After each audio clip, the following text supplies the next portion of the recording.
Hello, I'm Genna, and I'm at Curtis with Mikael Eliasen. And nice to see you, Michael. Nice to see you. That's great. And you are the director of vocal studies and opera. Yes. And you celebrated. That's what they say. That's what they say. Okay, you tell me what. Yes. Well, wait, that's what it says here. This is a wonderful.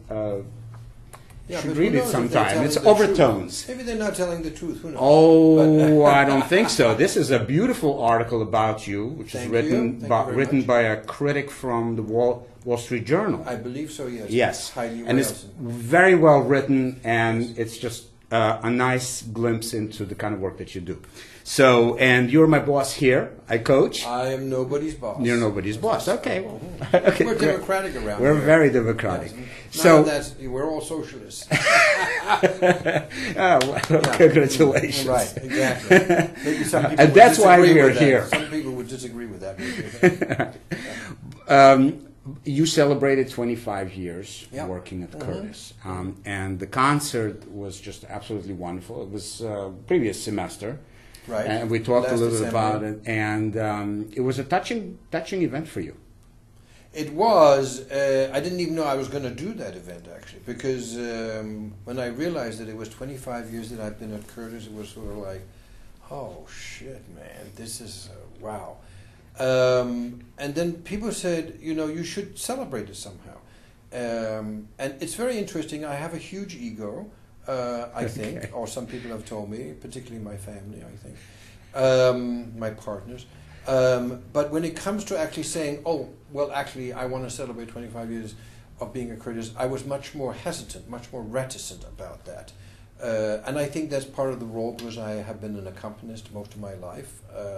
What I spent my years in New York as a freelance, as an accompanist for wonderful singers playing all over the world. So there's part of that reticence, I'm not actually the number one, I'm the number two man, in these situations, even though I don't really believe that, but it's how life... The perception is of that. And so So I thought, no, well, I can't really do something like that, have a concert all about me. But people urged me, and I had done a tour for Curtis on Tour last spring, which is made up of faculty people and of students. And one of the other faculty people that was on the tour was the violinist Pamela. And I've known her since she was a student at Curtis, and I've sort of stayed in touch with her over the years, and being on tour with her was quite an extraordinary event, emotional and musical. And so I thought to myself, well, if Pam Frank wants to celebrate with me, and there's a piece by Ned Rorem, which is written for violin, cello, and piano, and voice, which is about a 35-minute long piece called Aftermath, which he wrote in response to 9/11. And if she wants to be part of that, she'd not been playing the violin in public for some time, actually, as a first violinist. And then I thought, well, then I'll want to do it, because I wanted her to be in that celebration.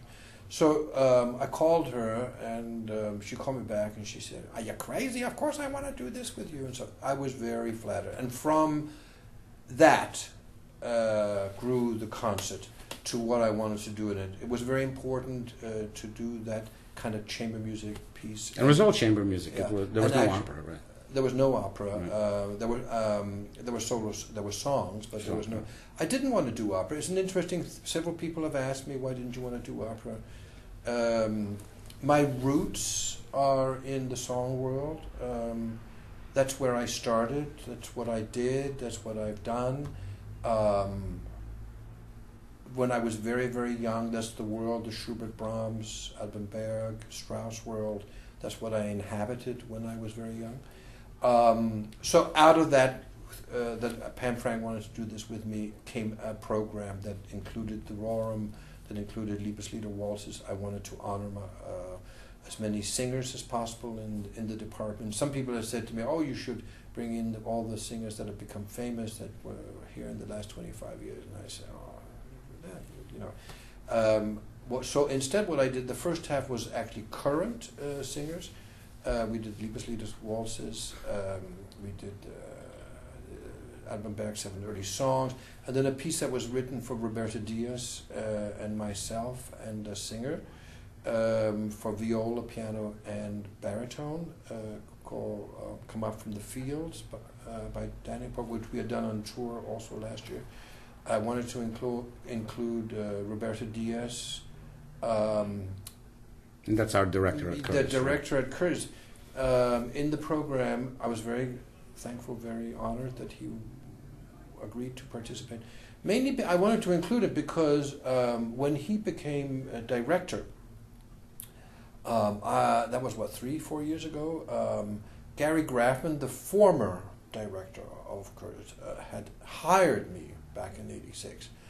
And he was a wonderful boss. He was just a great boss because, as we agreed on, he left me completely alone, and I left him completely alone. And the best boss you can have. It was the best boss you could. It was a great pact that we had together because neither of us knew how to run anything, which was sort of quite wonderful. I'm sure he would sort of, when he started, we were both I'd never run a damn thing in my life. So it was like, wow, you want me to run this department? So there was an interesting agreement, and I'm very thankful, very, very thankful to him. Then he left, and Roberto Diaz took over, and something different happened. Roberto decided, I don't know whether he decided, whatever the hell he did, but he did something, which was to include on equal basis the opera department with the instrumental department. And that had not really happened before. I would say in the early years it didn't warrant it, but now it certainly did, actually. And he has embraced the opera department and me. He invited me to be on the board, and I'm very, very glad and thankful that he saw that. He saw what the opera department was about, and has embraced it. And hence, I wanted him in my concert also. That's great. So, and then I had I'd always wanted to end a concert with a song by Strauss called Morgen, which means tomorrow. And the second half actually I used two singers that had recently graduated from Curtis, and whom I'm very close to, and who are at the Metropolitan Opera now, both very young. And the singer who sang these Strauss songs, Leila, I think she's going to be one of the great Strauss singers in the world. Of course, one should never predict these things. You always get egg on your face. But I do actually feel very strongly about that with her. And I asked her if she wanted to come down and in the program with 4 Strauss songs, I think we did. And I had this idea, if we had the courage and the nerve, it takes a hell of a lot of nerve to end the program with the song Morgen. It's a slow, very introspective song, has a very long or fairly long piano introduction. It's a song that I have been playing for, 40 years or something like that. And it's one of the greatest love songs ever written, I think, because it's about you walk down together onto the beach, and you walk on the beach, and then you sit and you gaze out, and you don't talk, and that is happiness. So I wanted to sort of end that because I think that's how I perceive my own life. It is not a religious song, it is not a spiritual song in that sense of a particular religion, but it is a song about being together with someone and that you actually spend the future with that person, and you don't have to talk. And that's what that's. And we did. We actually had the nerve to end the concert with that. And it was a beautiful concert. Very glad I was able to do it that way. It was a great concert. Most people wouldn't know that unless they walk on a third floor here on a daily basis, and I do.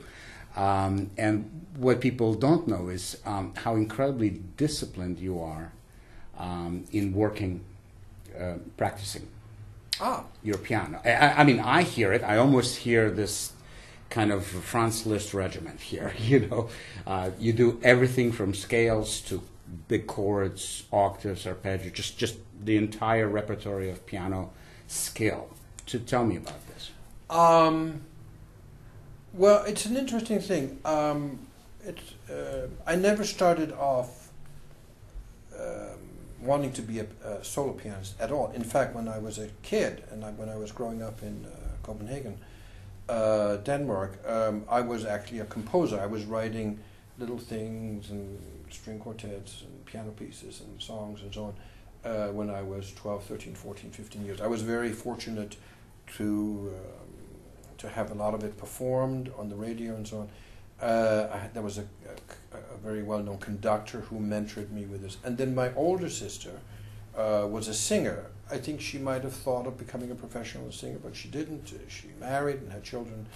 But we spent a lot of time, doing songs. And I always played the piano. I mean, it was somehow my parents had a grand piano in the house, and my mother played. So I was always playing, doing something with the piano, improvising, whatever, and so on. But then I started taking lessons, but it was not ever with really the idea that I was going to, play solo repertoire and so on. But then slowly, as the compositional part faded, I would say, or it exited my life, or I went to Vienna when I was about 20, and then it slowly, it was not meant to be. I don't know why. Who knows why these things happen. I have a box full of things that I wrote. It looks very beautiful. I look at them every time when I move, to another place, and then I say, wow, did I actually write this shit? But I then started playing for singers and actually became an accompanist. And when I went to Vienna, I went to study with an accompanist. His name was Eric Werber. But, I thought he was a rotten pianist. And one thing that I always felt very strongly about, whatever way you're using the instrument, you have to master it in some kind of way. You have to play it. You have to be able to make colors and do what your soul wants it to do. Do what your soul, make the piano do what your soul wants it to do. I had a fantastic teacher called Dieter Weber, whom I found. I started off in the Hochschule with this Eric Werber, and a big irony in my life, I've hated school. I never really went to school. I didn't really graduate from high school. I sort of did it, as Frank Sinatra says, my way. Okay. And instead, I stopped being at the Hochschule in Vienna, and then I had found this Dieter Weber, who became a very important teacher for a generation of pianists. Who died very young, actually. And I remember I had no clue who he was, But in Vienna, you sort of figure out when you're a student, you're 19, 20, you figure these things out. And I had written to the people who gave me the scholarships, do you mind if I don't go to the Hochschule? I think it stinks. I don't want to be in a school situation. And they said, no, just tell us what you're doing and this kind of stuff here. So I found Dieter Weber.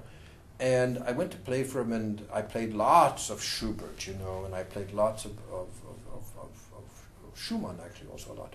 And then he asked, do you play any Chopin etudes? And I said, no, good Lord, no. I'm way above all that kind of shit. And he looked at me like I was mad, So he said, well, I will teach you, but I'm going to, you have to have 2 lessons a week. And I said, I can't afford the second lesson. He says, you're having 2 lessons a week. So for the first year, he gave me the second. Subconsciously, I guess I knew that he thought I was talented then, but he gave me the discipline to actually have a career as an accompanist, and I think play. I remember once I was in St. Petersburg playing a concert. It was on a big tour in 1968, and there was the guy who ran the St. Petersburg, Leningrad then, conservatory, and he looked like Ben Gurion. He had big bushy white hair. Although I doubt whether he was Jewish. And I did this concert, there was a lot of Schubert, and he came to me afterwards and said, I want to talk to you. And I thought, oh shit, he's going to tell me to quit playing the piano. And very sweetly he says, why are you accompanying singers? You should be a soloist. You remind me the way you play Schubert, of some pianists and so on. And I was kind of like, are you crazy, man, or something like that and so on. It was never an aspiration. It was my aspiration to be the best Schubert song player, maybe. And that's, so this Dieter Weber, 5 years of him, it instilled a kind of a sense of discipline for that. And that's probably what still carries me through. That's great. It's you know, it's funny, you meet these people who have this huge influence that you... It's a profound moment. Because you're doing certain things every day that they gave to you, you actually think about them every day. I had a very wonderful experience many years later. It was before I started Curtis, and but I was doing maybe 100 concerts a year all over the world with singers. And I was in Tel Aviv playing a recital with an Israeli contralto called Mikael Eliasen, who I ended up doing many recitals and recordings with. And we were playing in the museum there, and it was full, Mahler, Brahms, you know, all the deep stuff. And then afterwards, there was lots of people running around. And then there was this funny little woman who came up to me. It turned out her name was Dina Turgeman. And she was like, you know, she came up to my chest and so on. She looked up to me and she said, "Oh, you are very good musician, but you know I can help you." And I thought, what the fuck is she talking about? You can help me. It was like some kind of thing. And I had no idea what she was talking about. I knew I was in trouble, pianistically, because I was playing so much, I didn't have enough time to practice, and you know, this kind of, that very often happens when one is playing so much and doesn't have time to really... You need a tune-up, right? Yeah, a tune-up. So she gave me her card, and she says, "Call me." And I was sort of like, call her? I was like, you know, so the next day, got drunk that night, of course, you know. And the next day I was thinking about it, and I thought, I'm going to call her. And she was the second. It was then like 20 years later, after Dieter Weber in Vienna, where I went to her for a week at a time, about 4 times, would fly back to Tel Aviv to her. And then I would sit for 3 hours with her, and she would sit with my arm and my back. I had terrible problems with my back. And she was the second person to save my life. And I still do stuff that she gave me, and I think about her. So when you talk about discipline, they gave me this. And I think maybe that's one of the things that I try to... There's a second part to the discipline, and that's you. Well, you have to want to do it. And I think that's what we you all... You have to want to do it. Yeah. And actually, that's what I try to instill into my students who are 17, 18, 19, 20 years old. And that's you have to have that discipline. And then it's in your hands. Right. And if you don't want it, guess what? You're not going to have it. It's not going to work. But I admire the fact, I hear you working in a very disciplined manner. I mean, I admire that a lot. So congratulations on it.